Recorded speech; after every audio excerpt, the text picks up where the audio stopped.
Hey everybody, it's me, your buddy Dave, the host here of the Dark Stuff channel on YouTube. Thanks a lot for checking out my new video. And, I just realized the other day that today, February 11th, is the 40th anniversary of me seeing my first ever rock concert.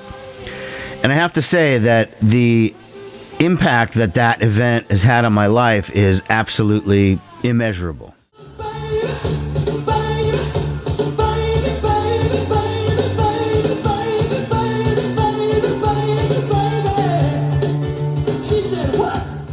First ever concert that I saw, February 11th, 1983, was REO Speedwagon at the Omaha Civic Auditorium.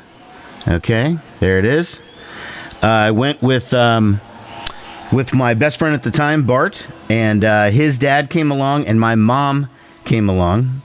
Because I was 11 years old at the time. It was 2 days before my 12th birthday, so it's like I could go to the concert by myself. But my mom was totally game, as was Bart's dad. You know, I didn't have a current picture of Bart either, my friend, but I did text him, and I said, hey, do you have any memories of the REO show? And this is what he said. So he wrote, yeah, I know your mom and my dad took us, and that was quite an experience for them. I remember them making the comments about smelling weed. I know I, quote, borrowed money from my dad to buy my t-shirt, and I never paid him back. Okay, well, those were his memories of the show. Yeah, I remember those same things about the weed, whatever. I feel like I remember him and I were sitting like in two seats, and then our parents sat like sort of in two seats behind us. So it's kind of like we were independent, but not really. My actual memories of the show are kind of limited. I mean, it was 40 years ago. I do remember the opening act was Red Rider, and I wasn't super aware of the idea of an opening act, but I get there and there's another band going on, and I really didn't think I knew who they were until they played Lunatic Fringe, and that was a pretty big song, even for a 12-year-old. I definitely heard it, and that was the band that featured Tom Cochran, who later on became a hit as a solo artist, and he had that song Life is a Highway. And yeah, REO came on, and I would have to refer to setlist.fm to tell you what they played. I mean, I'm sure they played Keep the Fire Burning, because that was the new single at the time. The world will keep on turning, let it turn you on. And I'm sure they did Keep on Loving You and Don't Let It End. Don't Let It End, that sticks. Don't Let Him Go, that was REO Speedwagon. And songs off High Infidelity, and then Riding the Storm Out and whatever. I'm sure those were all covered. I have no real firsthand recollection of it. I mean, I will say that at the time, I thoroughly enjoyed the concert. I have moved on musically from REO Speedwagon, but I can still kind of enjoy those old records. But this set me on this path. I mean, I've seen thousands of concerts since then. I've seen arena shows, I've seen stadium shows, I've seen festivals, I've seen theater shows, I've seen club shows, I've seen backyard shows, I've seen basement shows, I've seen living room shows, all kinds of artists. I prefer the club level personally. That's the way it's been for me since the early 90s, but I'll still hit up an arena if it's somebody like Kiss or whatever, because they're not going to be playing at a club. I mean, in my first 2 years of concerts, I saw some pretty heavy hitter Styx, Def Leppard, Genesis, Kiss, Van Halen, the original Van Halen with David Lee Roth and Michael Anthony. The whole thing, basically, coming up to this REO concert was kind of like a culmination of years and years of me building up to this point.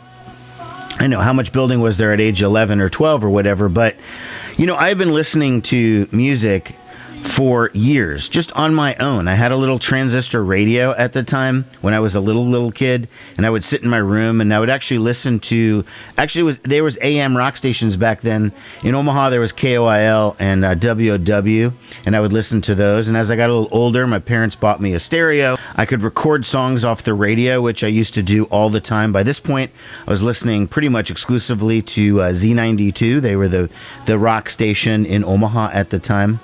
And then eventually you get to the point where you're buying albums with your own money. And I was at that point when we were seeing this REO Speedwagon concert. So to kind of gear up for making this video, for the last 2 days, I've been heavily immersed in REO Speedwagon's music. So my vinyl collection for them was a little light. Okay, I got Riding the Storm Out, I've got the live, You Get What You Play For, from 77.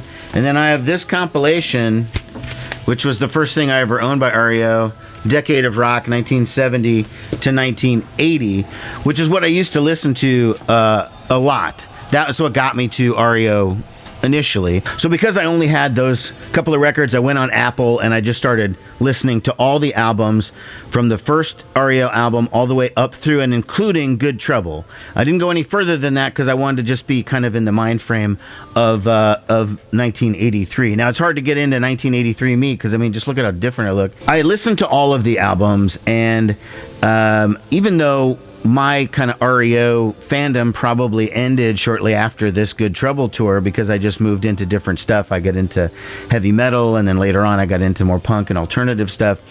But the one thing that I can say with you know, clarity of listening to all this stuff is that Gary Richrath was a freaking wicked guitar player. He was great. And when they were just more a steady 70s rock band, they were pretty good. So obviously High Infidelity was the pinnacle. It sold over 10 million albums. It was the biggest selling album of 1981. And now Good Trouble was the follow-up. And no matter how it goes, how well it could do or whatever, it's always going to pale in comparison to like your biggest album of all time. I mean, Alanis Morissette did her Jagged Little Pill. It sold 20 million albums. The next album sold 2 million. Now, 2 million is successful by anyone else's standards, but when your last one was 20, 2 looks like a failure, right? And I think that was kind of what was going on here with REO. Like, yeah, you only have that one 10 million selling album. The next one just goes platinum. It's like, that's still really good. But the album was sort of neutered REO. It doesn't have any of the edge on the guitar, because I did listen to it, like I said, you know. And I think they were, the marketing guys at Epic Records or whatever were like, hey, we need another song like Keep On Loving You. They kept on loving you in 1981. Now it's 1982, and they're going to keep that fire burning. Keep the fire burning, let it keep us warm. Keep the Fire Burning was a pretty weak single. It just didn't, it just, the writing wasn't the caliber. I mean, you know, you can only have one pinnacle. And it feels like it was rushed, and they probably were, and they were told, we got to get that record out, we got to get you on the road, you know, and keep churning, you know. So a couple of things before I close out the video. I did meet Kevin Cronin one time real briefly for just like a minute. I was in, it was when I still lived in Madison, Wisconsin. So this is probably the late 90s, maybe 2000 or so. I was out on the Student Union Terrace. This is in Madison, Wisconsin. And the Student Union is located on a lake. I think it's Lake Mendota or Monona or something like that. Anyways, it's a lake. And it's a really great place to hang out. Students hang out there all the time. And we were hanging out. I wasn't a student at this point, but I was hanging out there anyways. And a friend of mine is like, I think that's Kevin Cronin over there from REO Speedwagon. I'm like, why the hell would he be in Madison, Wisconsin just on like a Tuesday or whatever hanging out? Like, that makes no sense. But we kept looking at him, and it was like, yeah, it's him. And he got up and went over and started talking to him. And then I got up and went over and said hi and stuff. And yeah, he was there. I mean, he still lived in Illinois at the time, or had lived in Illinois, had a place there, and used to love coming up to Madison and hanging out since the early 70s. It was, what a trip, you know. So everybody, what was your first concert? Any memories of that? Did it have much of an impact on you? Is it a band you still like today? Are you kind of embarrassed that you went to that concert? I'd like to hear all that in the comments. Thanks a lot for watching, everybody. Take care. Bye-bye.